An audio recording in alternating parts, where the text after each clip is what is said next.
memang tak ada. Tapi orang kata orang ni kelentong. Tak apa. 90% my God is okay mah. You tanya kawan-kawan karib kita. Memang I boleh jalan best. Berapa lama you suffer from gout? Oh 8 tahun. 8 tahun memang. Nanti kalau you cakap macam ni, orang kat luar kata, betul ke 8 tahun ni hilang? Memang betul. Tanya saksi yang wife mah. Bukan orang lain. Ya betul. Nak pergi ke tandas, merangkak sampai anak bising. Papa gasak semua sampai you tak boleh jalan. Sungguh tak tipu tak. Okay? Alright, I cakap my sincere my heart. Dosa siapa belum cuba, belum tahu belum tahu, why not you try? Mungkin you pernah makan banyak ubat. Tak kisah, continue.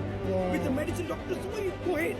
I bukan doktor mah. Tapi I dah dapat kebaikan dia, I just sharing.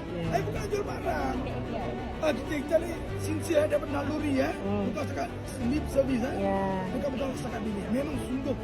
Tak pernah tipu-tipu, kita bukan kaki jual. Lagi banyak orang skeptik. Betul. You memang okey. Isteri saya. Mari dia makan udang tu. Tak ada apa-apa sakit tu, saya tu surprise. Masa aku Tapi saya masih stop dia. masih dia piat-piat lah. Tapi I still masak-masak juga. Kena piat-piat. Dia piat dia. Kita tak. Okey. Alright, Alright, thank you so much. Malik mau tanya, mana lebih kesan you rasa seluar dengan apa tadi Zenkoso? You rasa? Okey. Siapa-siapa yang ada sakit tu, okey dengar Okey, you nak sembuh cepat ke sembuh lambat? Cepat. Cepat you ambil dua-dua. Kalau you nak fikir pasal poket, okey, you ambil yang satu-satu. Tapi lambat. Tapi jangan marahkan kita, jangan tuduh kita. Barang ni tak berkesan lah. Mana boleh. You ambil dengan slow, ambil perjalanan darah lancar, okey. Bagus. Kesan dia memang menang juga, mantap. Sebab nak makan ubat mesti doa mah biar sembuh.